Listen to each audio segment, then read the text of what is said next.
Good evening, everyone. On behalf of Transition Training Leader in the field of IBC, I welcome all the participants to this significant webinar, Golden Tips on Case Studies for Limited Insolvency Examination.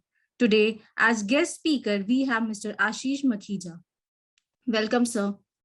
As you may be aware, friends, Transition is an undisputed leader in the field of education and training in IBC domain. It also provides online classes for aspirants of limited insolvency examination. You would also be aware that Transition is the first and the only company to offer online practice exams with the chance to review answers for limited insolvency examination and valuation examination. Our masterclass has also extreme popular amongst the IPs. Before I introduce our guest speaker for today, let me inform you all with some rules that have to be followed by us during this webinar. First, during the webinar, please keep your microphones muted to have a better experience. Participants are requested to ask questions through chat box. It is recommended that the participants attend webinar from a quiet environment. It is also advised that the participants may use headphones or earphones for the webinar for better audibility. It is advisable to close all other applications while attending the webinar. In case anyone gets disconnected in between, they can click on the link and join again. Now, I introduce our faculty, Mr. Ashish Makhija. Mr. Ashish Makhija bears top credential in the subject of insolvency and bankruptcy and corporate law, amongst others. He has served as the standing counsel for the official liquidator attached to High Court of Delhi. He is also an insolvency professional. He is the best faculty for limited insolvency examination, and people from all across India have attended his best seminars, which has helped them immensely. He is a leading practitioner in the field of insolvency, corporate laws, and commercial litigation. He is a World Bank trained corporate trainer. He is a renowned faculty and resource person for several professional institutes. He has spoken extensively on the subject of insolvency, bankruptcy, and corporate law, and has passed many IP aspirants through Transition Sure Shot IP programs. With this, I would request Mr. Ashish Makhija to start with today's session. Over to you, sir. Thank you, Neha, and very good evening to all the participants out here.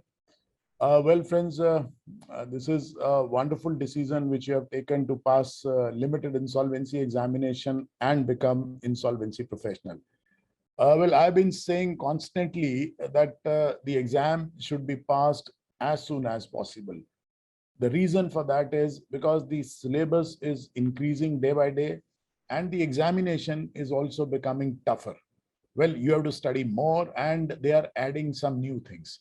This is exactly what has happened from the previous syllabus, which was applicable. Now, of course, we have the syllabus, which is applicable with effect from 1st January 2021. And in that, of course, the weightage to the case studies has gone tremendously. Therefore, will be talking about more on the case studies in insolvency, limited insolvency exam. But the other tips which you see, for which other videos have already been created or webinars have already been held, I think you can refer to those. But friends, as far as the case studies is concerned, well, it has got huge weightage nowadays. Definitely, without doing case studies, nobody can pass the exam. Case laws and case studies combined together have a weightage of 50 marks. Imagine, out of 100%, 50% is devoted to case studies as well as case laws. And friends, as regards both the case laws and case studies, each question carries a higher weightage, that is of 2 marks each. It's a wonderful thing because if you give a correct answer, you get 2 marks. But on the reverse side, well, it is something, sometimes it becomes counterproductive also. It is dangerous in that sense that if you are not able to answer it correctly, then you lose half mark, which is 25% of the total marks. Well, so it works both ways. I mean, sometimes if you answer it correctly, your score may be 70 plus, but if things go wrong or the answers are wrong, then you may bring down your score below even 60 also. So that's the idea, that how to crack these case studies is extremely important, friends. Well, of course, I think most of you are aware, you see that I'm a faculty for transition, and transition is actually conducting this particular webinar. And they keep on doing it almost on a very regular basis. Well, what happens is, and I think most of you are aware, that transition has got few kind of modules which are there, starting from signature module. Then we have, you see, they have the allied laws module, case laws module is also there. And now we created a new module, which is known as case studies module. So you may join all the modules, you may join one module or whatever, and some are recorded modules which are also available. So these will definitely help you. We will talk about that a little later. So let us look at what matters. What matters is we have to understand the syllabus. Friends, my first suggestion is, if you are aspirant to the limited insolvency examination, you must look at the syllabus first, because your strategy actually starts from there. First of all, you must know what is the weightage of what I am studying. Like if I have to concentrate on insolvency and bankruptcy code and rules and regulation, the weightage is 25%. So 25% weightage is completely towards IBC and rules and regulations which are framed there. And the cutoff date, I think most of you are aware, is 31st December 2020. So any amendment which is made in the law or in the rules or in the regulations, including allied laws, on or after 1st January 2021 is not to be studied by you. So your cutoff date is 31/12/2020. So you will have to take the help of the acts or the bare acts or rules and regulations which are updated till 31st December 2020.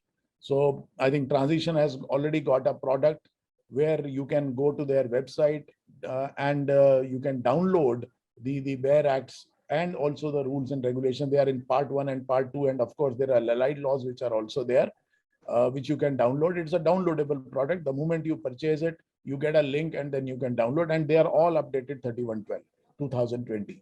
Well, the easiest way is, because I also use that when I take these sessions. The best part is, otherwise what happens is, you take a book from the market today, it will be updated till the recent time, because amendments are taking place. Recent amendment in IBC has come on 4th April 2021. So therefore, if you read that, then you will have to exclude that while reading. So it is important that you download a proper product, you have the proper bare act with you.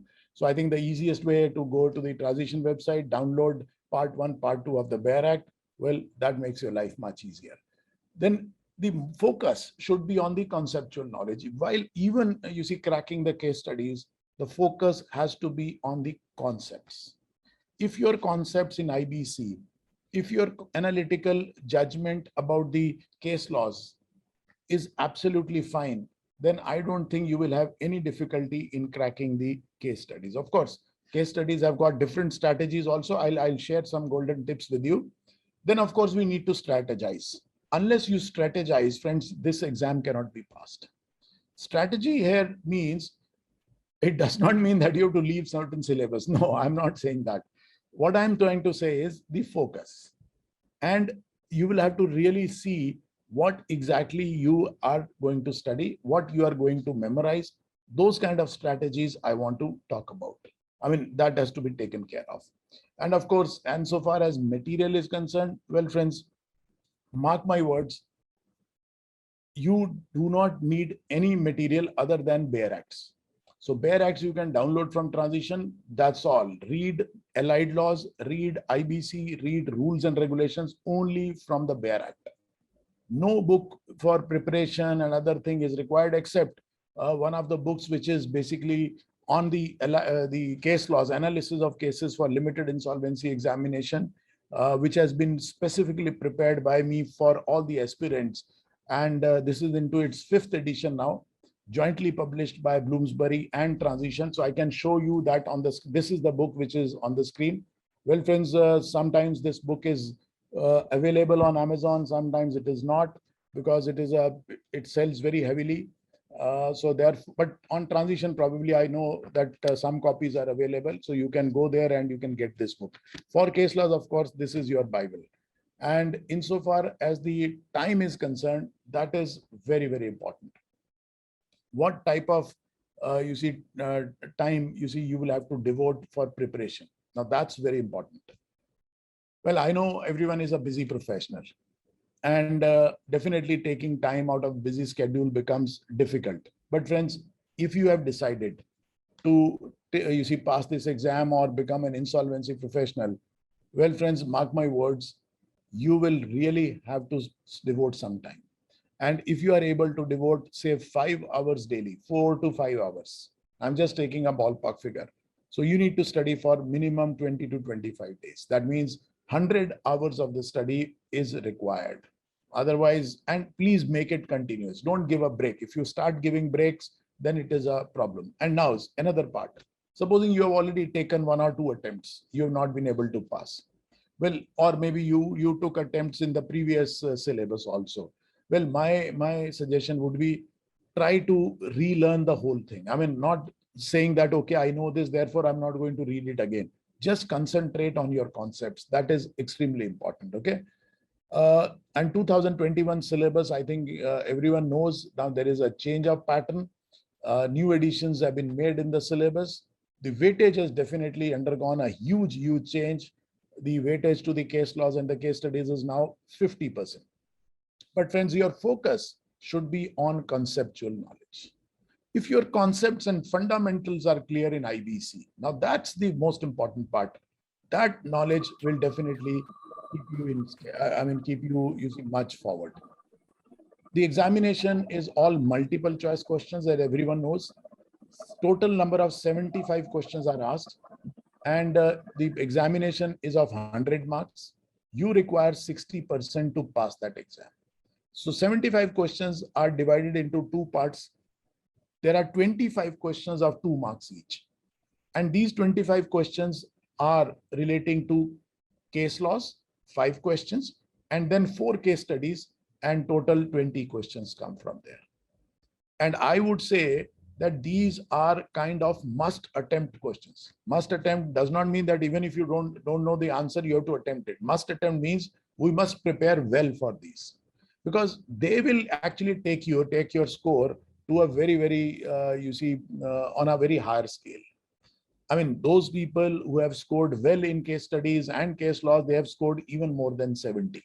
Those who have attended signature module and other modules which have been done by transition, and where I am the faculty, well, people have scored and passed the examination. Even recently also, last batch, what we did, out of the last batch, we have got news of almost around 70% passing it in the first attempt and scoring more than 70 marks. Well, that is something which is required in your this thing. So that can happen.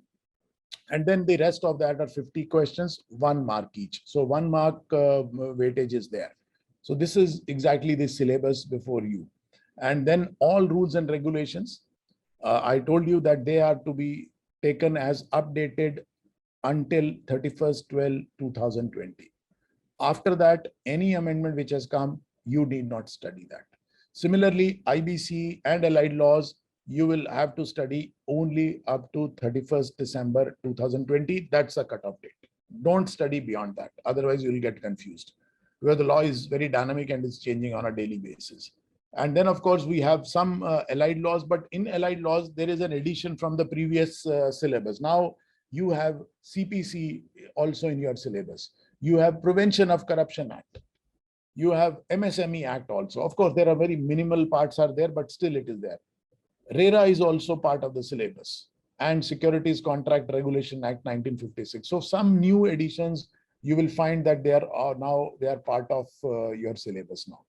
That is why I said, if you have taken decision today, my suggestion is, please be serious and pass the exam as soon as possible. Because if the syllabus changes, of course, they give you 3 months period before changing the syllabus, but if the syllabus changes, it is going to increase little bit. And of course, the new regulations will also come in. and the new case laws may also come in. So this is very important. Now, 60 case laws are a part of your syllabus. So the book I just showed you, Analysis of Cases for Limited Insolvency Examination. Well, I have created this book keeping aspirants in mind. All what you have to do is, because nowadays every case runs into 200 plus pages. Particularly Supreme Court judgments are running into 300 pages plus also. So on an average, you will have to study around, say, 100 pages per judgment, per case law. Well, 60 multiplied by 100 is equal to 6,000 pages. Is it humanly possible, friends, to study 6,000 pages for an exam? The answer is no. So therefore, this book helps you. Each case has been divided into 3 parts in a very, very summary manner. It has been divided into FIR, which I call it as facts, issues, and ratios. So you will have to read facts briefly, which are stated there. Issues have been culled out, and the ratio of the judgment. The ratio means the reasoning of the judgment, well, has been culled out. So just read that, and thereafter you will find there is a tabular chart. The summary is also given. So there is a summary of the summary, and then revisionary exercises, and then multiple choice questions. 360 multiple choice questions are there. So friends, this is a very great opportunity for you to pass this exam. Then coming to the case studies, which is the subject of the day today. Now, case studies, earlier they were only limited to, you see, very short type of case studies. But now the syllabus has expanded tremendously. And the syllabus now contains the 4 types of case studies. One actually comes from CIRP or liquidation. And 10 questions come and they carry 20 marks. Imagine, friends, 20 marks for case studies. And if you are able to score, say, out of 10, supposing you don't know answer for 2, but you are able to attempt, say, 8, and you are able to make them right, so you get straight away 16 marks. Now you have to get only 44 marks from the rest of the questions to pass the exam. So therefore, if you answer these questions of 2 marks each correctly, well, it helps you in scoring pretty good. Individual insolvency and bankruptcy, again, 1 case study will be there. 4 questions carrying 2 marks each, total number of 8 marks. Then IBBI has added new 2 case studies now, one from Companies Act, Partnership Act, and LLP. 3 questions, 6 marks each. 6 marks, 2 marks each, total 6 marks. And then we have business and professional ethics, 3 questions, again 6 marks. So if you add up this, my dear friends, it comes to total of 40 marks. So 40% is completely devoted to case studies. Without this, can you pass the exam? Answer is big no. So therefore, now we have to concentrate on case studies a lot. Well, this is what I say. It is the perfect time. Do not think, just do it. And you should focus on limited insolvency examination. And friends, I have mentioned to you that earlier also that you need 100 hours of study. So please do not, cut short. You actually need 100 hours of study. Maybe more also, I don't know. So this depends upon person to person. So please try to devote 4 to 5 hours on a daily basis. So if you are devoting 25 days, well, it will become to 100 hours. And if you are devoting, say, 20 days, again, it will come to 100 hours if you devote 5 hours daily. So this is exactly what I was talking about. Well, I think eligibility, everyone knows. I can probably skip this slide also. But if you are a chartered accountant, cost accountant, company secretary, or an advocate, 10 years of membership is required to register, for the exam. And well, if somebody is a youngster, has 9+ years of membership, well, pass it now. By that time you pass, and your exam is valid for a period of 1 year. So by that time you complete 10 years, well, you will be registered. So therefore, even those people who have done 9+ years as member of any of these institutes, well, they can also, take this exam. And 15 years experience in managerial capacity with a BCom degree or a maybe graduation degree those people can also take this exam. Well, so professionals and even non-professionals, there are some different requirements are there. Well, this is one thing which I think this is very important also. If you want to become an IP, of course, you need some assistance nowadays, isn't it?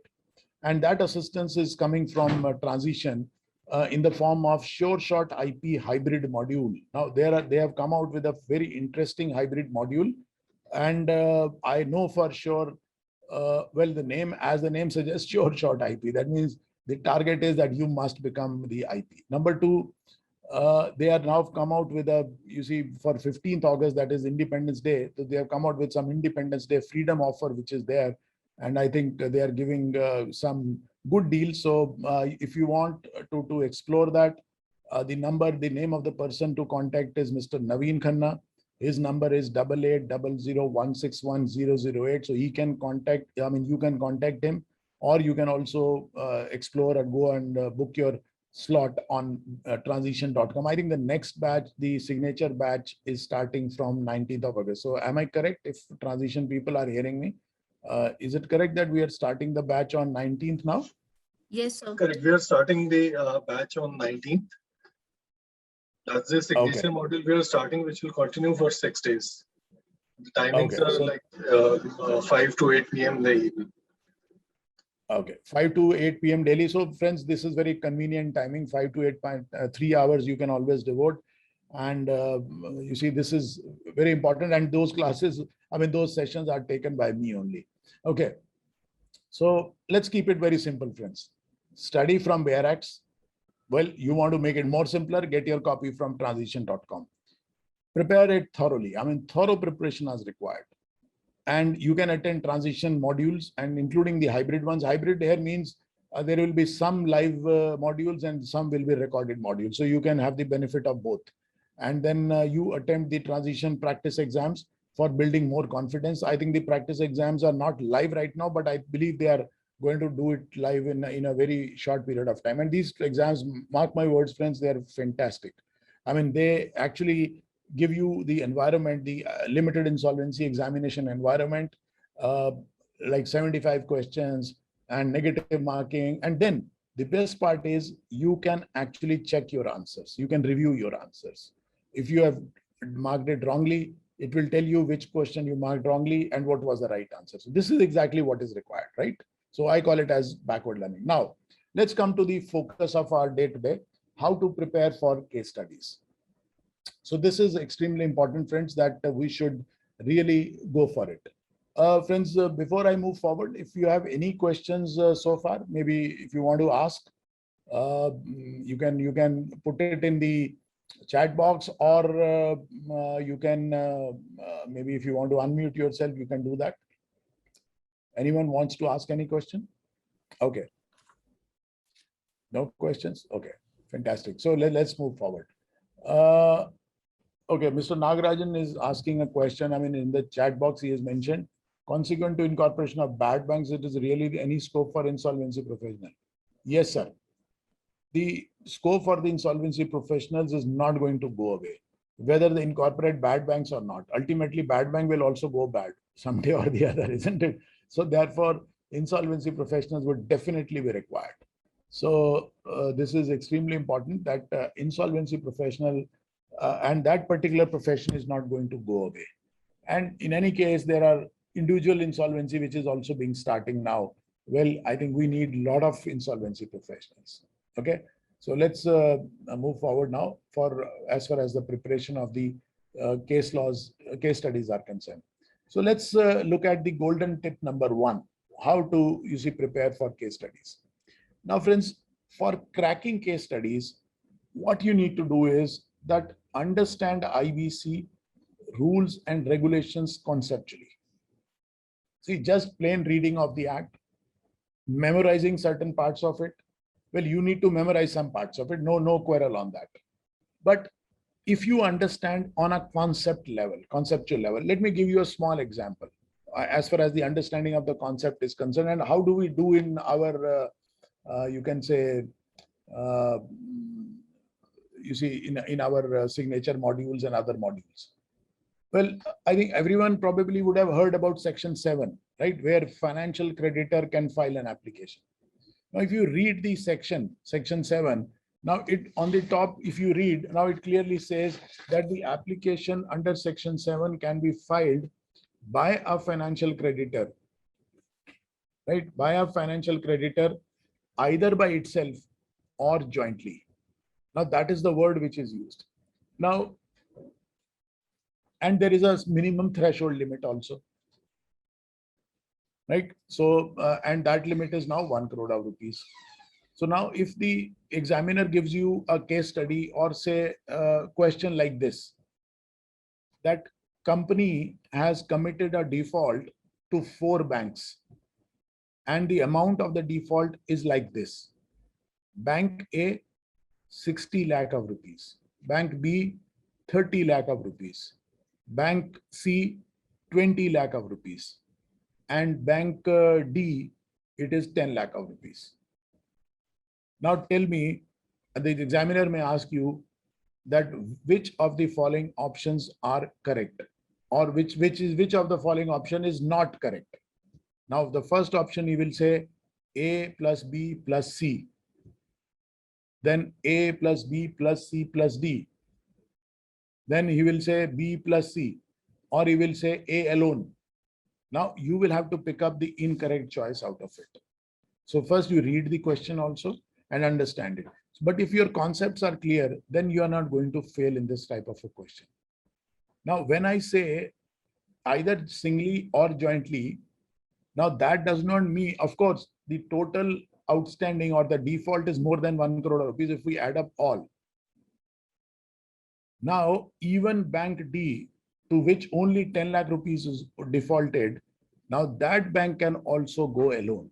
If you clearly read subsection 1 of 7 along with the explanation. So concept must be clear. That's what I'm trying to emphasize. If your concepts are clear, only then you will be able to answer. Other, because these are not straight questions. So it is something which the conceptually things have to be very, very clear. So read that BEAR Act very carefully, and that is what we help you in doing it.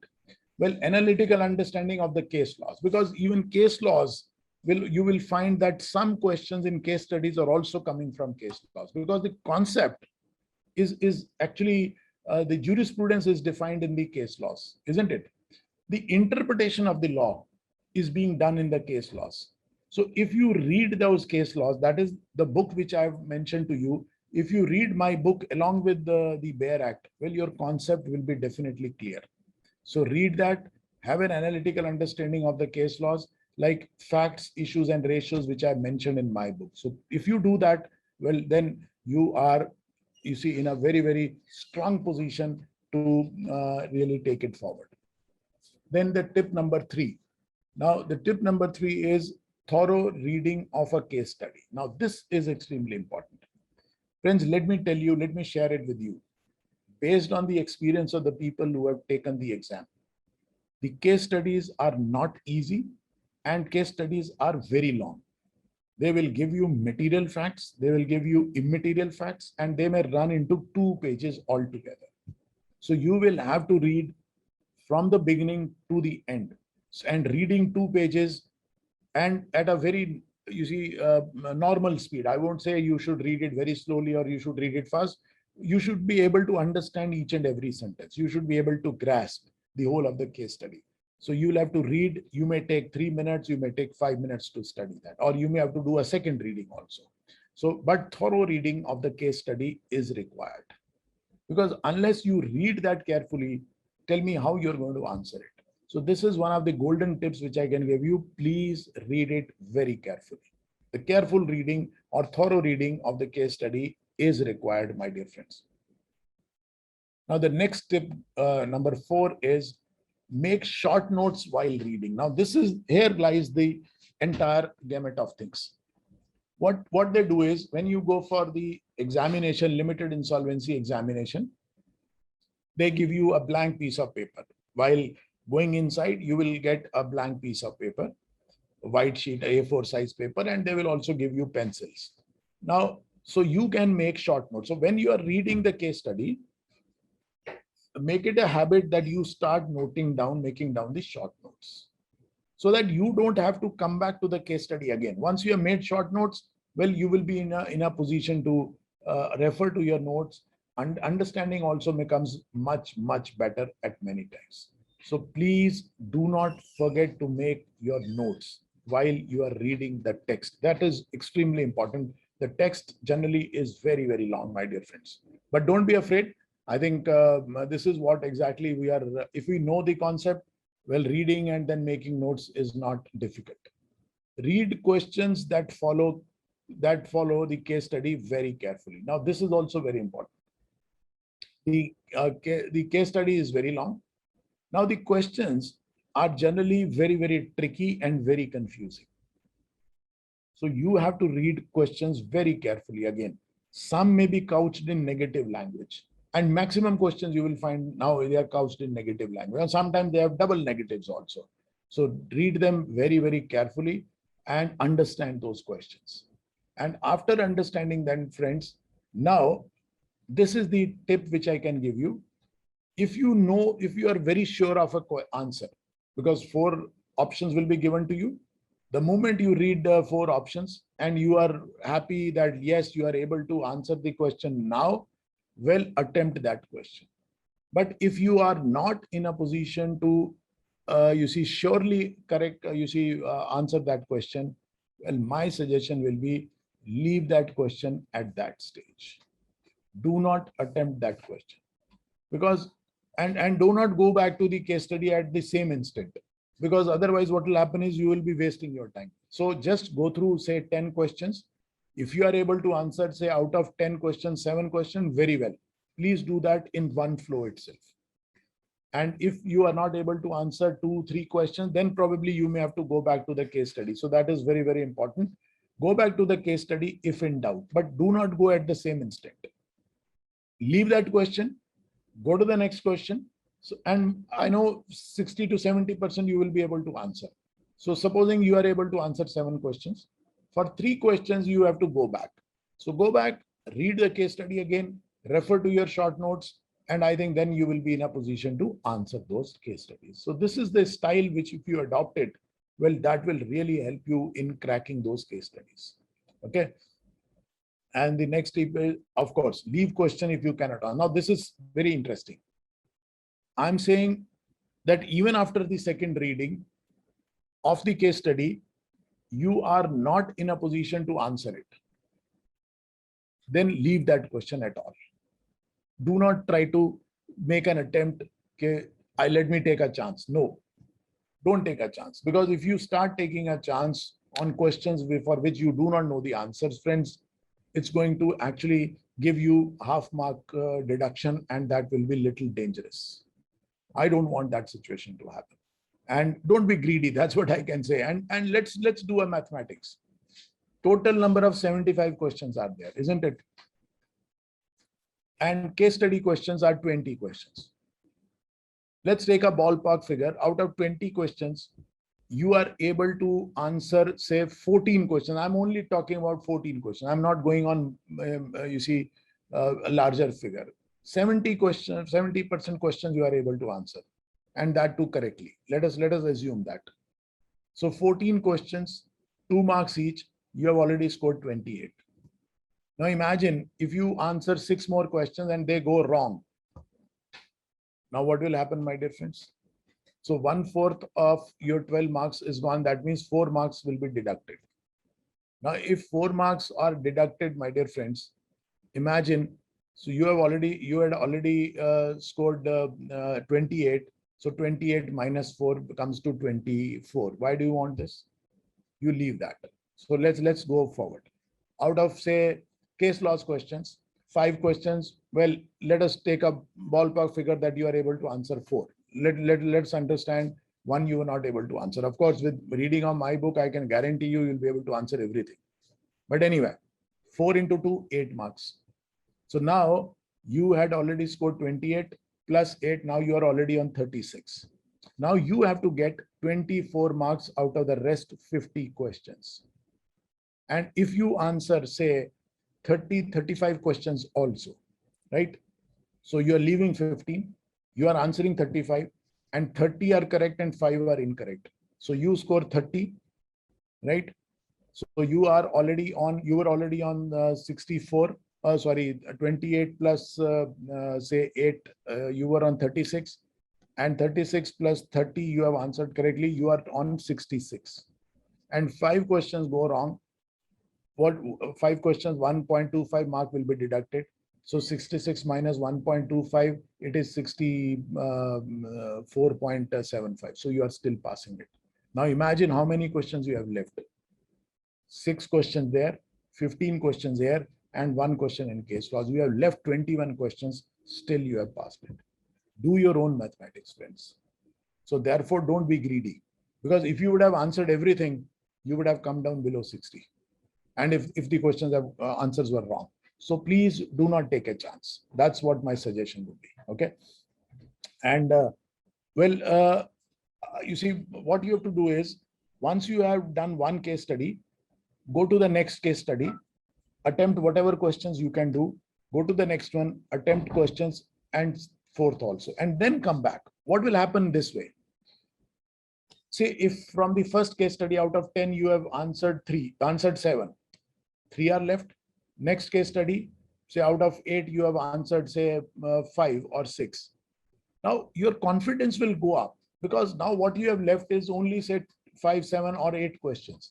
So you can come back easily, your mind will be relaxed. But if you are stuck in one case study at one time, then you will always have in your mind, oh, I have to read the next case study also.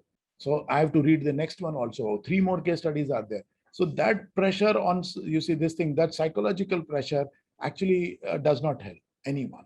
So therefore, it is better to read case study, answer whatever you can answer, move on to the next. Don't bother about what you have not answered. And similarly, next case study, answer whatever you are able, because if you have read well, I'm sure 70% you will be able to answer. It's only a margin of 20 to 30% which you will not be knowing the answer, not knowing the answer. Okay. So if the time permits, then you come back and read those, you see this thing. And one more thing, which I can tell you from the experience of my experience, and of course the experience of the people who have taken the exam. If you have answered a question and you are sure that the answer is right, well, do not read that question and answer again, because generally what happens is you change that answer, because changing is possible. And if you change it, then generally the Murphy law applies. So you are actually changing from a right answer to a wrong answer. Well, that is not the idea. So generally speaking, if you are confident and if you have marked it, don't do that. There is a chance that you can flag it also. So you just flag the questions which you either have not answered or which you are in doubt. That's all. But if you are not in doubt, you are very confident, don't mark any flag and don't even read or revise that question, even despite the fact you may have sufficient time at your hand. And as far as the time is concerned, friends, 2 hours are extremely good. I mean, you get sufficient time. And I know most of the people have been finishing the exam in 1 hour, 1 hour, 15 minutes. So don't bother about that. Time is very sufficient. So therefore, do not be in a hurry to just go through the case study make it a thorough study. That's what I can suggest. Okay, the last tip is practice is the key. Now, well, grab as many case studies as you can do and look at those things. Like in our case study module of transition, well, we have, and in fact, mark my words, in the case study which we have created in the module, it is one of the toughest case studies. Let me share it with you. Because if you are able to crack a tough case study, starting from beginning to the end, it is running into 2 to 3 pages, and then you have to answer very, very critical and typical questions. Well, once you do that, it's the easier ones which come in the IBBI exam. They are a cakewalk, let me tell you. So, but the practice is the key. Get as many case studies as is possible. Well, in certain books, some they are repetitive, some are very different types of things. So maybe you can take the transitions exam and the case study module, where they have got fantastic case studies which have been built up there. So friends, this is the site where you go to transition.com for the forthcoming batches. I think the next batch is starting on 19th of August, which is a signature module for 6 days. I'll be with you. Then you have pre-recorded lectures also. In fact, there is a provision of the live lectures being available for some time, right? They are available to you for some time. But let me tell you one thing. If you are attending a live session with me, well, you don't need the recordings. I'm telling you. You just be with me. and understand, ask questions, well, definitely you are going to get more clarity. And don't believe that, okay, I'll hear it later on. Well, that's not the purpose. It is only just a small facility which is being provided for a very simple reason. Supposing for one day you are not able to attend for say 1 hour or 30 minutes because you were traveling or you were having some engagement somewhere. So for that purpose, it's a facility. But otherwise, please mark it a point to attend it physically live. Live sessions are definitely better. That is there. And then, of course, insolvency practice exam, which are going to become live in few days. Books which are already there on the transition. One of the book is, of course, analysis of cases for limited insolvency exam, and then Bare Acts in the soft copy, which you have to take it up. So Bare Acts, of course, you can download from the transition website also. So friends, this is all about your case studies. If you have any questions so far, I think we can discuss, because this was the probably the last slide. And I'll just stop sharing it, and let's see if anyone has a question, friends. We can talk about couple of questions, and go ahead. I'm combining a couple of questions because these are similar in nature. I got on my private window. So first is what are the opportunities available after clearing the exam, and then are there any other opportunities apart from the assignments as RP? Well, that's a very good question. In fact, friends, let me share one thing with you. I am also an insolvency professional, but I'm practicing as a lawyer. I'm not practicing as an insolvency practitioner or IP. But it has helped me, because when I appear in now NCLT, now it helps me. The confidence is there. Even the confidence of the clients also come that I am an IP. Whenever they come and meet me, say, oh, you are also an IP. Actually, writing on your business card, in fact, I've also not written in my business card as insolvency professional, but definitely it helps. So, I mean, gaining knowledge will never go waste. That's what my point is. Number two, insofar as the actual opportunities are concerned, friend, there are huge opportunities. Well, let me share it with you one thing. I don't take up any assignment as an RP for a CIRP or liquidation or any other assignment. But people approach me for drafting of the resolution plan. Now, if I have the knowledge of the rules, regulations, and the act, only then I'll be able to draft. And being a chartered accountant also, because the financial knowledge is also there and the legal knowledge, well, people do approach me. So you can actually be appointed as an advisor to the promoters. You can be an advisor to a banker. You can be an advisor to the RP also. You can conduct forensic audit in a better way if you know the provisions of IBC, because nowadays forensic audit is required in the IBC also. So friends, let me tell you, the scope is unlimited. I mean, not only if you don't want to do a core RP job or a liquidation job, well, don't do that. There are many areas in the background. Like if you are good in, say, accounting and mathematics, like most of the chartered accountants would be, what you can do, you can, continue to work with some of your friends, and then they will give you the assignments for verification of claims. Like in a real estate company, more than 1,000 people file claim or 2,000 claims come. Well, RP cannot do it on his own. He needs help. So definitely he gives these kind of assignments. So if you have the knowledge of IBC also, then you know what type of claims you can admit, what you cannot. So these are the things which are going to give you very good benefit. I mean, you will be in a better position if you have become the insolvency professional. I hope that answers the questions. Okay. Yeah. Anything else?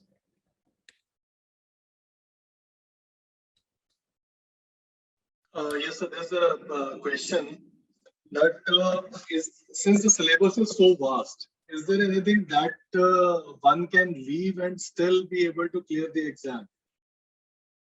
Okay.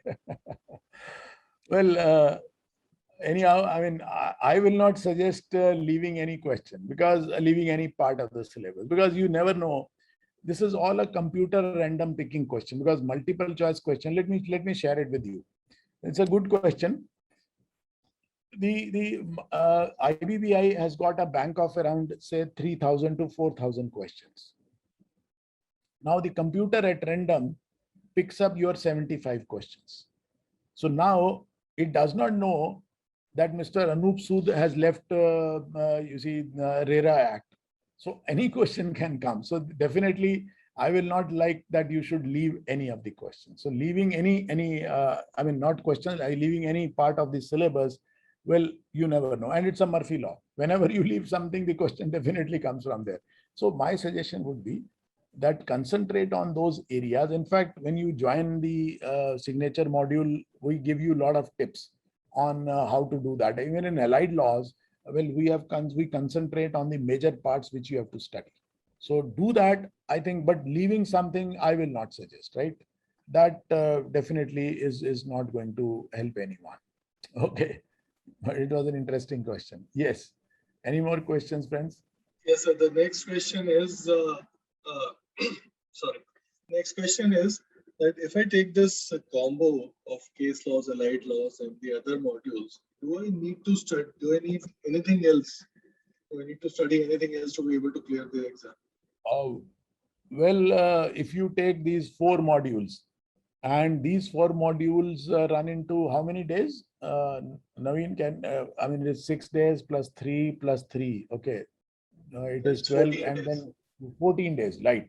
So 14 days multiplied by 3, 42 hours, right? Sometimes the session also extends to 4 hours. I think I'll tell you generally from 3 to 3 hours, 30 minutes and 4 hours. Generally it happens because you have to cover the syllabus.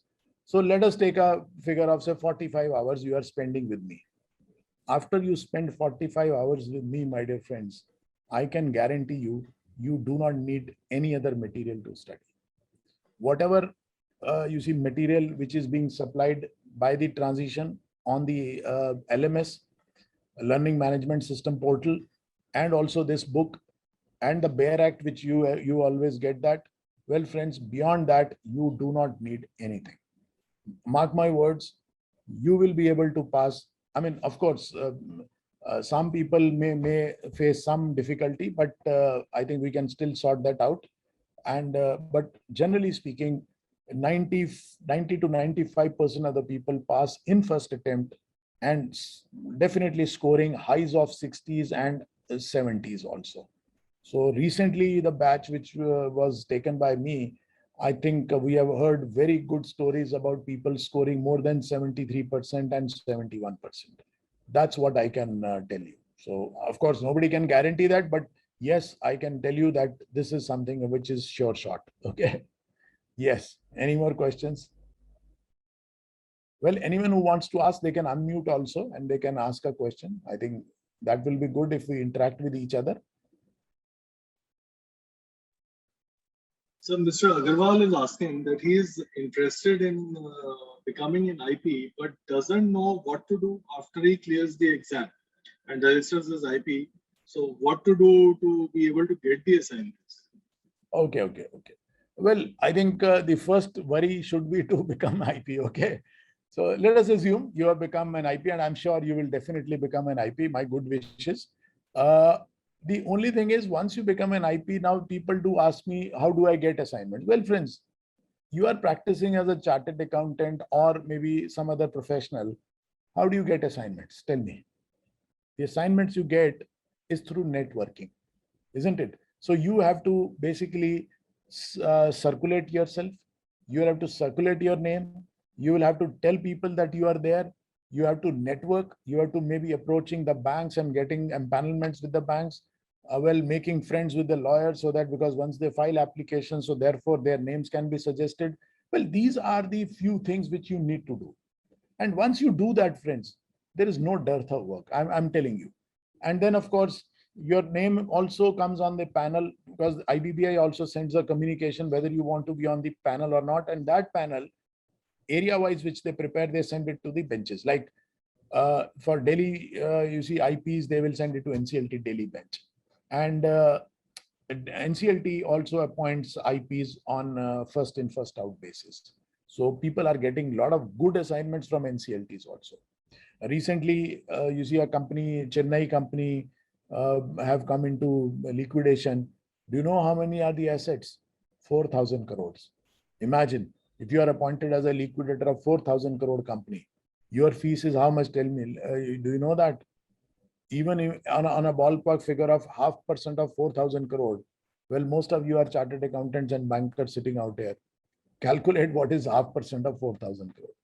Imagine the scales. Of course, it comes with a lot of responsibility also. Okay, but good question. Yes, anyone who wants to ask a question? Sir, apart from covering the syllabus, Yeah. do you also help in strategy for appearing for the exam? The strategy, how to appear for the exam, how to attempt the exam. Well, definitely. I think that's the good part. When you are with me for 45 hours, it becomes my personal responsibility to make sure that you pass the exam. So it's like a hand holding for those 45 hours. I give lot of tips, what to memorize, what not to memorize, what to look at, and then a lot of tips are being given during the whole, 45 hours. Well, if you get those tips, I think that's a beautiful hand holding. And we try to make sure that you pass the exam with flying colors. And many have done that. Of course, there may be certain exceptions. We are still ready to help those people. And in fact, I must tell you, in November or December 2020, when the syllabus was changing, transition had done a lot of batches, and some people were like 10% people were not able to score well or pass the exam in first attempt. Now they did a webinar as a refresher course for them. So that was also done so that those people can pass the exam. So it's like a speed learn was also done, that whatever you have learned will be done very quickly, so thorough revision can also be done. So those type of programs also can be done. Hand holding definitely is possible, and we do that. That's there. Okay, so any more questions?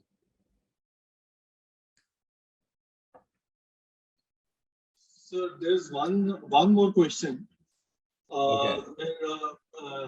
Ms. Mahajan is asking that if he completes this training and then while preparing for the exam, he still has some queries. So how would you be able to help him to resolve that? Okay, that's also interesting. Well, friends, when we say that the idea is that you should be able to pass the exam, the idea is those people who attend the programs, modules, live modules, as well as other modules, particularly in live modules. In live modules, transition creates, you see, their WhatsApp groups. And for all batches they have created, like they have already, how many batches you have done so far? I don't remember the number, probably you will be remembering it. So those batches, yeah. Sorry, approximately about 50 batches we have completed. 50 batches you have done. So for every batch, you see a number will be given, and those batch, the WhatsApp group will be there. So once you create that WhatsApp group, then what happens is the transition people are also there. I'm also a part of that. So any questions which are raised in the group, well, they are answered either by the participants also. And what happens, supposing some participant has appeared in an exam and he has passed the exam, then he will share his experiences. Even if he has not passed it, even then he will share the type of the questions which have been asked. So those actually help the other participants also in passing the examination. So this is a wonderful thing which helps you do that. Okay, I'm just looking at the chat box. Well, I think transition is offering 30% discount. Okay, is that right? Is that correct? 30% you are giving now? 30% on the signature module, and the combo as it is already discounted, but on the discounted price we are offering in over and above another 10% on the combo. Okay. I think this is for the first time you are doing it, isn't it? Okay. These are actually the lowest prices that we have till now. Right. See, the idea is that people should take advantage of this particular thing. And see, time is limited. Nobody wants to waste time. Time is also money. So it is better to get attached with the you see person like me. I mean, I'm not praising myself, but definitely you see, I really like to go along with the people and share my knowledge. That's what my focus is. I'm very passionate about sharing my knowledge. So therefore, whatever is there, whatever help is possible, definitely I do that. And a lot of tips are given, not only in case studies, but case laws, And in fact, one or two case studies, particularly in case studies module, I do the case study along with you. And that case study is handed over to the participants much in advance. They can also study on their own. And then definitely once we do it, if it is a live class, we do it. Otherwise in recorded also, you will find the same type of style which happens. So, but you see what you do is, there is one more suggestion. I think before we end, we are already almost at the end now. Maybe if any more questions are there, we can take up. What happens is, what should be the flow? First, you must study IBC rules and regulations. So you must do signature module. That's what I always tell people. After you have done that, then you should go to the case laws. Take my book and read the Bare Act along with that case laws book. So mark whatever sections are involved in a case law, and at the same time, whenever you're reading the sections, you will also get a knowledge which case law is related to which section. So this is the sequence. Third, and the third sequence is, you must read allied laws. After that, you go to the allied laws module. And lastly, you should go do the case studies module, because case studies module covers the entire gamut, because it is covering even allied laws like Companies Act, Partnership Act. And let me tell you, in Companies and Partnership Act, partnership, retirement, dissolution, admission, most of the case studies are focused on that. So please concentrate on their admission, retirement, dissolution of the partnership funds. So these are a few things which we tell you while we take up those this thing. In fact, many people have told me that the case studies which they did, similar type of case studies came in the exam, and similar multiple choice questions which were there in my book on case laws, well, they also appear there. So friends, I think this is all about the case studies, how to crack. And overall, I think we have covered even the limited insolvency examination, the entire syllabus. So friends, I mean, I can only say at the end that best wishes to you. Good luck to all of you. And if you are joining the signature modules and other modules, I'll see you on from 19th onwards. Do it. I think that's very interesting, and it will really help you. So thank you so much, friends. If there are no more questions, then I can hand it over to the transition. Neha, over to you then. Thank you, sir. It was an informative as well as encouraging webinar for all of us. And we are now more determined to become an insolvency professional after attending the webinar. Thank you, friends. Thank you for attending the webinar. It was our pleasure to have you all here with us. Good night, everyone. Stay safe, stay healthy. Thank you.